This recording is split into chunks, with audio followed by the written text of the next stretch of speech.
नमस्कार दोस्तों, ढोल में पोल चैनल में आप सब मित्रों का हृदय से अभिनंदन करता हूं। दोस्तों, आजकल नवरात्रि चल रहे हैं। 9 दिन जो है 9 देवियां पूजी जा रही हैं दोस्तों। और उनमें एक देवी जो है चामुंडा भी होती है, दुर्गा, जिसको काली भी कहते हैं, काल रात्रि भी कहते हैं। और जिनके हाथ में खप्पर होता है, तलवार होती है, एक रुंड होता है, आदमी का सिर कटा हुआ, और खप्पर होता है, उसमें खून भरा रहता है। गधे की सवारी होती है उनकी। तो दोस्तों, ये चामुंडा जो है, ऐसा माना जाता है कि आदिवासियों की, जनजातियों की ये देवी थी कभी। शिवजी भी, जिन्हें शंभुशेख कहा जाता था, वो भी जो है आदिवासी जनजातियों के देवता होते थे। और यही कारण था कि असुर लोगों पर वो विशेष कृपा करते थे। रावण जैसे असुर, महिषासुर जैसे असुर, सब पर जो है वो प्रसन्न रहते थे। आदिवासी जनजाति नागवंश, नाग जो है जो गले में लिपटे रहते थे शिव जी के, वो नागवंश था, नाग राजा थे बाकायदा जो है। तो वो अनार्य राजा ही थे, जो बाद में बौद्ध धर्म में चले गए।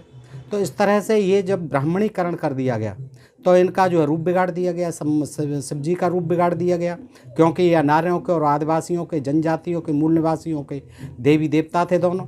उनकी पत्नी थी पार्वती, तो पार्वती को ही फिर, क्योंकि पार्वती तो सुंदर थी, गौरा भी कहलाती थी, लेकिन ये चामुंडा कह करके, चंडी कह करके, और इनको रक्त पिपासु कह करके, मनुष्यों को मार कर खाने वाली कह करके, और गधे पर बिठाल करके। दोस्तों, कोई भी इंसान है, आप देखिए, किसी भी साधारण इंसान को जब उसको कोई दंड देना होता है किसी गलत काम का समाज में, तो उसको गधे पर बिठाल के घुमा दिया जाता है, उसका सिर मुंडन कर दिया जाता है।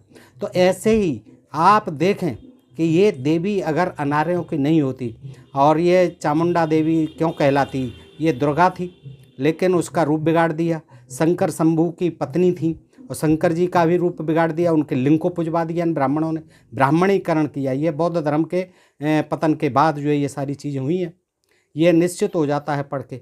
और दोस्तों, जनजातीय नेता थे, ये ईश्वर थे, पूजते थे इनको बाकायदा। लेकिन ये कहानियाँ गढ़ी गई कि इन्होंने महिषासुर को मारा। ऐसा कुछ नहीं, ऐसे कहीं प्रमाण नहीं मिलते हैं किस देवी ने जो है महिषासुर को मारा, क्योंकि महिषासुर भी बहुजन के नेता थे, जनजाति नेता थे। वो जो है आदिवासियों के, मूल निवासियों के नेता थे, और राजा थे बाकायदा। उनकी बहुत बड़ी शक्तिशाली सेना थी और बड़ा शक्तिशाली साम्राज्य था। तो उनको मारना जो है कोई हंसी खेल नहीं था, इस तरह से जो है कोई मारना नहीं था। लेकिन इन्होंने ब्राह्मणीकरण करके शिव जी का और शिव का लिंग पुजवा दिया, और इनको कालिंदी, वो काली बना करके बड़ा डरावनी और बड़ी भयंकर देवी बना दिया, गधे पर बिठाल दिया, खून की प्यासी बता दिया, और ऐसी बना दी काली, जीव लपलपाती हुई कि बच्चे जो है डर जाएं देख करके। तो इस तरह से ये इनका जो है ब्राह्मणीकरण करके अपने स्वार्थों के लिए उनकी लिंग पूजा करवा दी, और शिवलिंग के मंदिर में पधरा करके आज वही उस पर बैठे हुए हैं, अपना जो है पंडिताई और पुरोहिताई कर रहे हैं और अपना लाभ कमा रहे हैं। ऐसे ही काली का जो है, काली का तो इतना कि बलि दी जाती हैं आज भी काली के मंदिरों में। तो ये सब ब्राह्मणीकरण किया है, इसके पीछे भी ब्राह्मण हैं। कहते हैं कि ये बुद्ध धर्म की शरण में जाने से इन लोगों का ऐसा किया गया। तो दोस्तों, आइए आज देखते हैं, ये बड़ा रोचक प्रसंग है। चामुंडा के बारे में भी देखते हैं, महिषासुर के बारे में भी देखते हैं, आखिर इनके पीछे कहानी क्या थी, क्या वजह थी कि इनका रूप जो है ऐसे बिगाड़ा गया। देखिए कि डॉक्टर अंबेडकर जी ने ठीक ही कहा है कि भारत का इतिहास ब्राह्मणवाद और बौद्ध धर्म के संघर्ष का इतिहास है। ब्राह्मणवाद जाति प्रथा और जाति आधारित भेदभाव का प्रतिनिधि था और है, और बौद्ध धर्म मानवतावाद और मूल्य आधारित प्रजातंत्र का। आर्यों ने भारत पर आक्रमण किया और गैर प्रजातांत्रिक तरीकों से मूल निवासियों को कुचल दिया। उन्होंने बौद्ध धर्म को जड़ से उखाड़ फेंका आर्यों ने, और ब्राह्मणवाद को देश पर लाद दिया। मूल निवासियों को उनके मूल अधिकारों से वंचित कर दिया गया, और वर्ण व्यवस्था के अधीन वे गुलाम बन गए। आर्यों ने एन केन प्रकार, यानी साम दाम दंड भेद, सभी तरह से महेश यानी महिषासुर सहित कई मूल निवासी शासकों को अपदस्थ कर दिया, हरा दिया, और उन्हें पदच्युत कर दिया। मैसूर को जोड़ा जाता है महिषासुर से। देखिए, ये नाम भी जो मैसूर है वो महिषासुर के ही नाम पर पड़ा बताया जाता है। मैसूर को अलग अलग स्थानों, मैसूर के अलग अलग स्थानों में महेश मंडल कहा जाता है। मैसूर को अलग अलग स्थानों में महेश मंडल और महेशुरानाडु, महिषानाडु व महिषासुरा भी कहा गया है। देखिए मैसूर को। महेशमंडल मुख्यतः कृषि आधारित राज्य था, जहां बड़ी संख्या में भैंसें थीं, जिनका इस्तेमाल खेती, दुग्ध उत्पादन व अन्य उद्देश्यों के लिए किया जाता था। दोस्तों, गाय को जो है इसीलिए इन्होंने ब्राह्मणी पशु बना दिया, गौ माता बना दी। और भैंस का जो है पालन ज़्यादा होता है आज भी हमारे देश में, और भैंसों का दूध और घी सबसे ज़्यादा खाया जाता है हमारे देश में।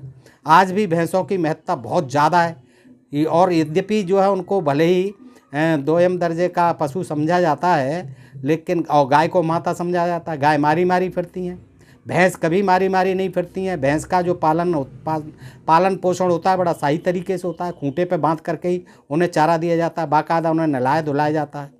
उनको जो है खाद्य सामग्री उचित मात्रा में और सम्यक रूप से दी जाती है, और उनसे अच्छा घी और दूध लिया जाता है, तैयार होता है। तो दोस्तों, इस तरह से भैंसों की संख्या आज भी ज़्यादा है, भैंसों के पालने वाले आज भी ज़्यादा हैं। घर घर में भैंस मिलेंगी हमारे देश में। तो ये महिषासुर जो है इन्हीं के देवता थे, जो पशुपालक थे, जिनका इस्तेमाल खेती, भैंसों का इस्तेमाल खेती, पहले जो है भैंसों से खेती खूब होती थी, हल जोते जाते थे, दुग्ध उत्पादन व अन्य उद्देश्यों के लिए किया जाता था। इसीलिए मैसूर को एरुमेयूर अर्थात भैंसों की भूमि भी कहा जाता है। बौद्ध और होयसला साहित्य में महेशमंडल के बारे में बहुत जानकारियां हैं। इस राज्य में कई छोटे बड़े राज्य थे। नागराजा, जो देखिए महिषासुर की जो प्रतिमाएं आपने देखी होंगी, तो उनके एक हाथ में तलवार है और एक हाथ में नाग है। तो क्योंकि वो नाग राजाओं से संबंधित थे। नाग राजा आदिवासी थे, मूल निवासी थे, जो जन्म से द्रविड़ थे, दक्षिण भारत के शासक थे नाग। प्रोफेसर मल्लेपुरम जी वेंकटेश ने नाग और महेश लोगों के परस्पर संबंधों पर प्रकाश डाला है। पढ़ेंगे, क्योंकि अनार्यों का इतिहास ही नहीं लिखा गया, आदिवासियों का, मूल निवासियों का इतिहास ही नहीं लिखा गया। इन्होंने अपना इतिहास लिखा और सब जो है काल्पनिक और मिथ्या बातें उसमें लिख डाली। अनार्यों को तो पढ़ने का ही आदेश नहीं था, पढ़ने ही नहीं दिया गया, लिखेंगे तो जब। और ये उनका इतिहास क्यों लिखेंगे, अफसरों का, अनार्यों का, चाहे वो कितने ही बल, उनको जो है वही दिखा दिया कि देवी ने मार दिया, देवताओं ने मार दिया, ये इतिहास इनका लिखा। तो नागों ने आर्य आक्रांताओं के खिलाफ युद्ध किया। जे हमारे जो इतिहासकार हुए आज वो खोजबीन करने में लगे हैं, तब जा कर के ये चीज़ें निकल रही हैं, सामने आ रही हैं। तो मेरा अनुरोध है कि आप भी दोस्तों जानिए कि नागों ने आर्य आक्रांताओं के खिलाफ युद्ध किए थे। नाग राजा अपनी संस्कृति से बहुत प्रेम करते थे। मानव शास्त्री M.M. हिरेमठ कर्नाटक दलित कल्चरल लीगेसी के अनुसार राज्य में दो महान नस्लें थीं, नाग और महेश। बाकायदा ये महेश जो है जाति थी, आदिवासी लोग थे, मूल निवासी थे, और इसी तरह नाग भी, नागवंश और महेश वंश। आर्यों ने बौद्ध राजाओं को नीचा दिखाने के लिए तमाम पौराणिक और मिथकीय कथाओं का इस्तेमाल किया। तमाम पुराण लिख डाले। उन्होंने एक कहानी गढ़ी जिसके अनुसार महेश का जन्म एक पुरुष के भैंस के साथ संभोग से हुआ था। देखिए, ये है पुराणों में, सब में है, भगवत पुराण में, देवी भगवत पुराण में, सभी पुराणों में है। क्या किया था कि एक पुरुष के भैंस के साथ संभोग से हुआ था महिषासुर का जन्म। अनार्यों का जन्म ऐसे दिखाया गया है। देखिए, इसी तरह इतिहासविद मंजप्पा सेठी द पैलेस ऑफ मैसूर के अनुसार पुजारियों ने इस झूठ को फैलाया कि चामुंडा देवी ने अपने लोगों की रक्षा करने के लिए महेश को मारा। वह इस प्रकार न्याय की स्थापना की। अब ये इन्होंने जो भी कहानी इनके स्वार्थों के लिए अच्छी लगी वो उन्होंने लिख दी। उन्होंने लिख दिया कि चामुंडा देवी ने और जो है महेश को मार डाला, क्योंकि महेश जो है जनता को बहुत परेशान करता था, सताता था। निहित स्वार्थी तत्व महेश को दानव बताते हैं, असुर बताते हैं। चामुंडेश्वरी ने महेश को मारा था। इस पौराणिक कथा को सही साबित करने के लिए कोई सबूत उपलब्ध नहीं है। सब लिखी पड़ी बातें वैसे ही जैसे मन में आया है, लेकिन कोई इसका प्रमाण नहीं कहीं मिलता है, कोई साक्ष्य नहीं मिलता है। महेश निस्संदेह एक बौद्ध बहुजन राजा थे। आज खोज होती हैं तो मालूम पड़ता है कि महिषासुर जिनको कहा जाता है वो निस्संदेह एक बौद्ध बहुजन राजा थे और समानता व न्याय के प्रतीक थे। महेश की मूर्तियों में उन्हें एक हाथ में तलवार और दूसरे में सांप पकड़े हुए दिखाया जाता है, तलवार वीरता का प्रतीक है और सांप प्रकृति प्रेम का। यह प्रकृति प्रेम बौद्धों को नाग संस्कृति से विरासत में मिला था। बौद्धों को विरासत में मिला था नागवंश। लोक कथाओं के अध्येता प्रोफेसर कालेगौड़ा कहते हैं महेश मंडल मैसूर राज्य का पुराना नाम था। मैसूर राज्य का पुराना नाम क्या था? महेश मंडल। और इस पर महेश का शासन था, महिषासुर का शासन था। वह एक बौद्ध राजा था जिसने क्षेत्र को प्रगतिशील प्रशासन दिया और समाज के सभी वर्गों का सशक्तिकरण किया। तथ्यों को तोड़ा मरोड़ा गया है, लोगों को सच जानने की जरूरत है। हिंदू पौराणिकता में महेश का नकारात्मक चित्रण किया गया है, वो तो करेंगे ही। इस क्षेत्र के लोगों को महेश मंडल के बैनर तले अलग ढंग से दशहरा मनाना चाहिए। जाने माने लेखक बन्नूर राजू के अनुसार चामुंडी हिल्स, चामुंडी पहाड़ी पहले महाबलेश्वर के नाम से जानी जाती थी। चामुंडेश्वरी ने महिषासुर को मारा था। यह कथा आधारहीन और निंदनीय है। ये लेखक, जाने माने लेखक बन्नूर राज के अनुसार कि महिषासुर को चामुंडा ने मारा था, यह कथा आधारहीन और निंदनीय है। प्रगतिशील चिंतक व महेश मंडल पुस्तक के लेखक सिद्धा स्वामी लिखते हैं मैसूरू शब्द की उत्पत्ति दरअसल महेश शब्द से हुई है। महेश संप्रदायवादी लेखकों के शिकार बन गए जिन्होंने उन्हें राक्षस के रूप में प्रस्तुत किया। महेश एक महान शासक थे और अशोक व बुद्ध के विचारों में आस्था रखते थे। मैसूर क्षेत्र के मूल निवासी शहर के इतिहास का पुनर्लेखन करने के लिए महिषाना हब्बा, महेश का उत्सव के झंडे तले एकजुट होते हैं। मैसूर के तार्किकतावादियों ने वर्ष 1988 में पहली बार महिषाना हब्बा उत्सव चामुंडी हिल्स पर मनाया। प्रतिवर्ष इस कार्यक्रम का आयोजन कर्नाटक दलित वेलफेयर ट्रस्ट व अन्य प्रगतिशील संस्थाओं द्वारा किया जाता है और इसमें बड़ी संख्या में चिंतक व कार्यकर्ता शामिल होते हैं।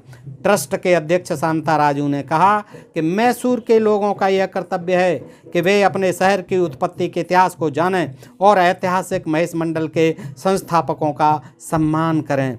यहाँ के मूल निवासी महेश के सम्मान में दशहरा मनाना जारी रखेंगे। चामुंडेश्वरी वाडियार राजवंश की कुल देवी मानी जाती हैं। वाडियार राजवंश हुआ था, उसकी देवी मानी जाती हैं चामुंडेश्वरी। तब इस राजवंश का छोटे से मैसूर राज्य पर शासन था। देखिए चामुंडेश्वरी की कहानी चलती है वाडियार राज्य से। वाडियार राजवंश जो है उसकी कुल देवी मानी जाती हैं। यह शासन 1399 से 1947 तक कायम रहा। एक अनुष्ठानिक शोभा यात्रा के दौरान देवी की प्रतिमा सोने के हौदे में हाथी पर विराजमान होती है। यह शोभा यात्रा मैसूर के प्रसिद्ध दशहरा का महत्वपूर्ण हिस्सा है। भारत के 1950 में गणतंत्र बन जाने के बाद राजतंत्र का खात्मा कर दिया गया और वर्ष 1971 में तत्कालीन प्रधानमंत्री इंदिरा गांधी के द्वारा प्रिवी पर्स यानी शाही भत्ता खत्म किए जाने के बाद महाराज केवल कहने के लिए राजा रह गए। मैसूर के नज़दीक चामुंडी पहाड़ी पर द्रविड़ों की स्थापत्य शैली में चामुंडी देवी का मंदिर बना है। इस मंदिर में कर्नाटक के मुख्यमंत्री एक विशेष पूजा करते हैं और इस पूजा के साथ ही 10 दिन के दशहरा त्यौहार की शुरुआत होती है।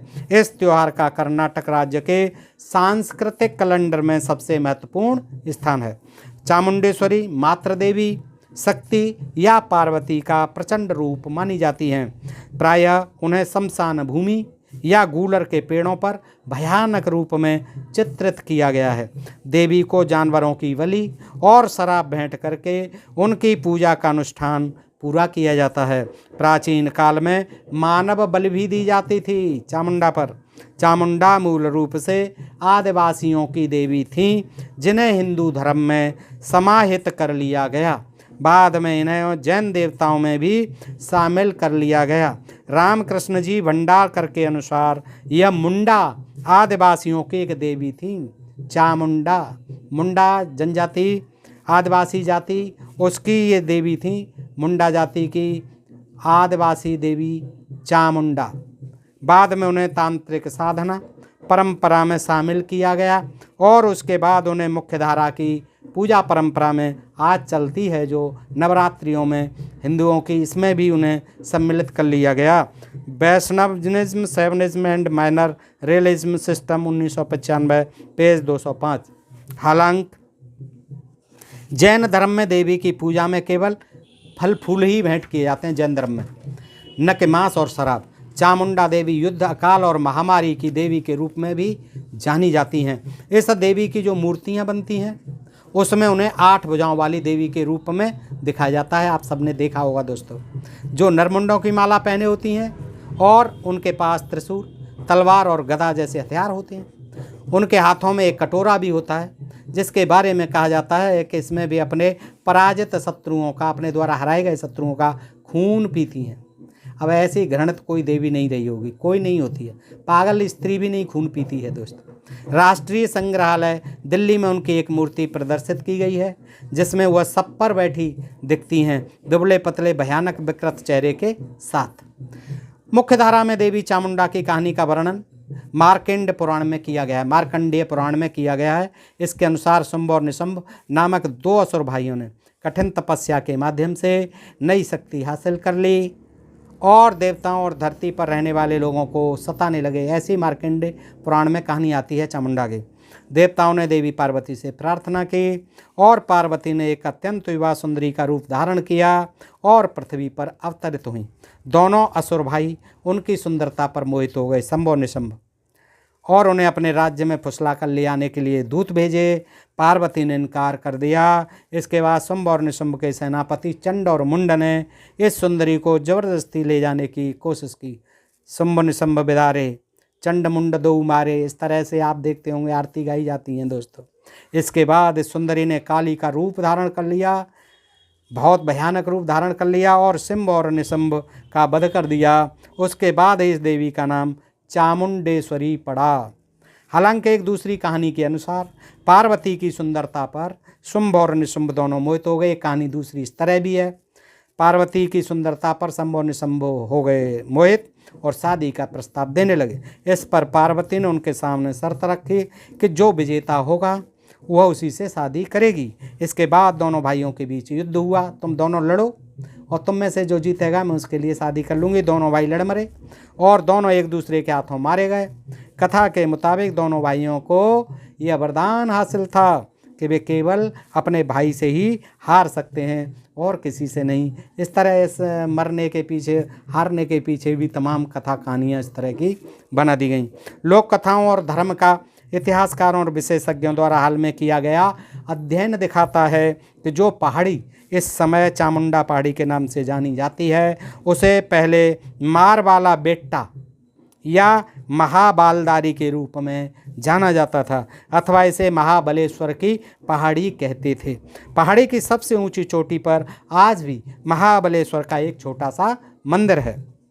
कहा जाता है कि विजयनगर साम्राज्य के एक जागीरदार यदुराय ने 1399 में देवी चामुंडी देवी का एक सपना देखा था।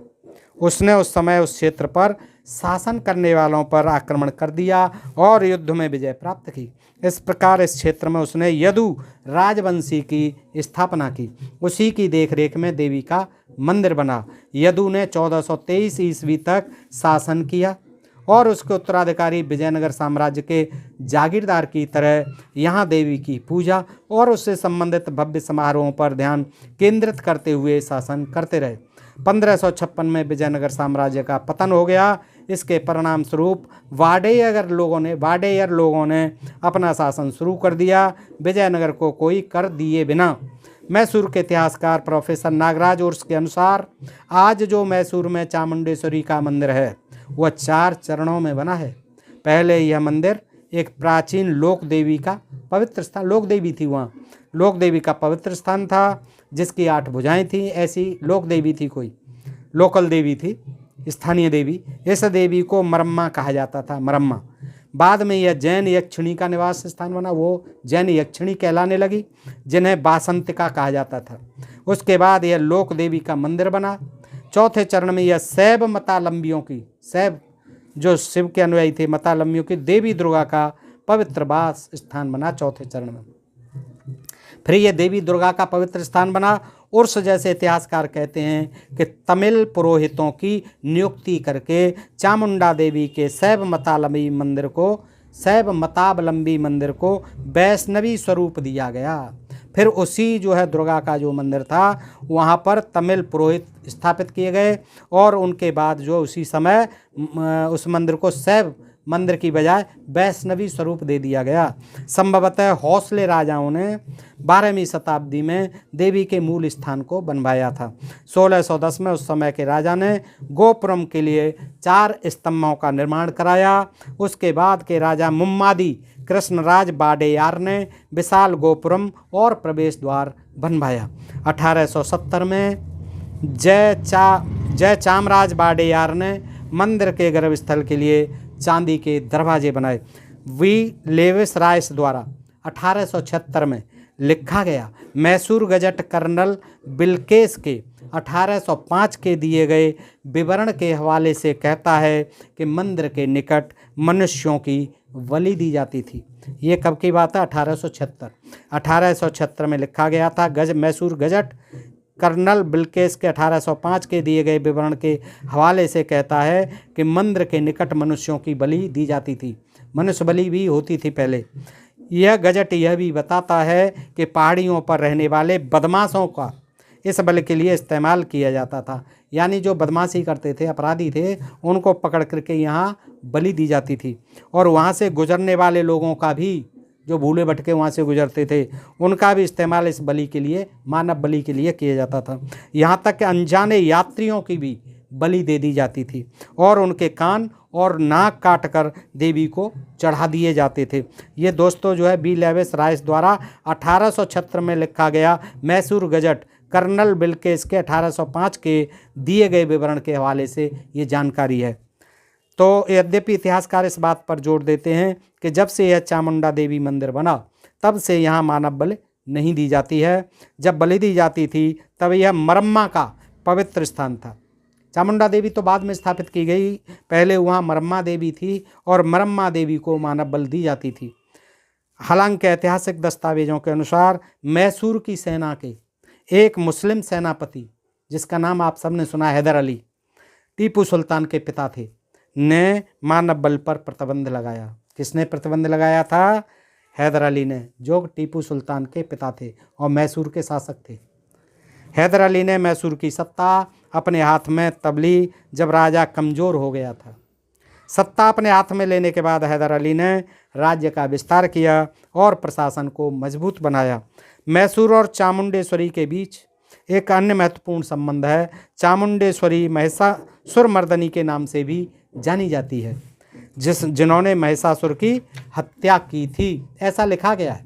वास्तव में मैसूर नाम महिषासुर से निकला है।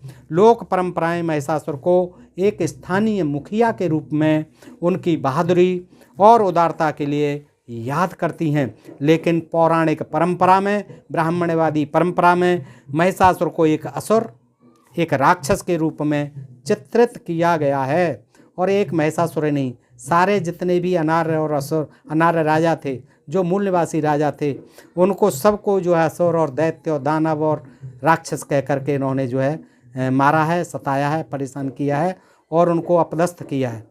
उनके बारे में कहा जाता है कि उन्होंने अपनी अलौकिक और असाधारण शक्तियों का इस्तेमाल स्थानीय लोगों को सताने के लिए किया। ऐसा सब असुरों के बारे में कहा, नार्य लोगों के बारे में कहा है कि वो जो है प्रजा को सताते थे। तब जो है देवी देवताओं ने मिलकर मारते। देवताओं की प्रार्थना को स्वीकार कर पार्वती अपने प्रचंड रूप में अवतरित हुई और उसके बाद एक भयंकर युद्ध हुआ। ऐसी ये पुराणों में गाथाएं लिखी हुई हैं। पुराण कहते हैं कि इस युद्ध में देवी ने दैत्य का वध कर दिया और उसे देवी के चरणों में मोक्ष की प्राप्ति हुई। यह संघर्ष दुर्गा पूजा पंडालों में स्थापित प्रतिमाओं में आमतौर पर दिखता है। आजकल भी आप देख रहे होंगे दोस्तों किस तरह की प्रतिमाएं बनाई जाती हैं कि महिषासुर को जो है खून से लथपथ और भाले से मारते हुए और तलवार से काटते हुए उसका खून पीते हुए दिखाया जाता है देवी दुर्गा को, काली को, जिसमें एक काले रंग के घुंघरालों वाले आदमी का वध करते हुए दुर्गा दिखती हैं। साफ तौर पर यह युद्ध एक राजनीतिक संघर्ष का प्रतिनिधित्व करता है जो यहाँ के मूल निवासियों के अगुआ और घुसपैठियों के बीच हुआ था। ये क्या है? ये सारे युद्ध जो है नार्यों के और आर्यों के बीच थे, देवता और दैत्यों के बीच थे, असुर और देवताओं के बीच में थे, यहाँ के मूल निवासियों और आर्यों के बीच में थे। उनको अपने तरीके से फिर इन्होंने गढ़ दिया है। तमाम पुराणों में पौराणिक गाथाएँ लिख मारी हैं और अपने देवी देवताओं की इन्होंने तारीफ़, और यहाँ के जो मूल निवासी अनार्य राजा थे उनको असुर और राक्षस कह करके प्रजा को प्रताड़ित करने वाला बता करके उनको मारा है दोस्तों। इस प्रकार चामुंडेश्वरी महिषासुर मर्दनी मिथक ब्राह्मणवादी शक्तियों द्वारा मूल निवासियों, स्थानीय लोगों के विश्वास के तरीकों एवं मंदिरों, संस्कृति और राजनीतिक स्पेस की पौराणिक व्याख्या करने का एक अन्य उदाहरण है। महिषासुर मिथक और परंपराएं दोस्तों, ये पुस्तक जो है प्रमोद रंजन जी संपादक हैं और ये बहुत अच्छी पुस्तक है दोस्तों। इससे मैंने आपको ये जानकारी दी।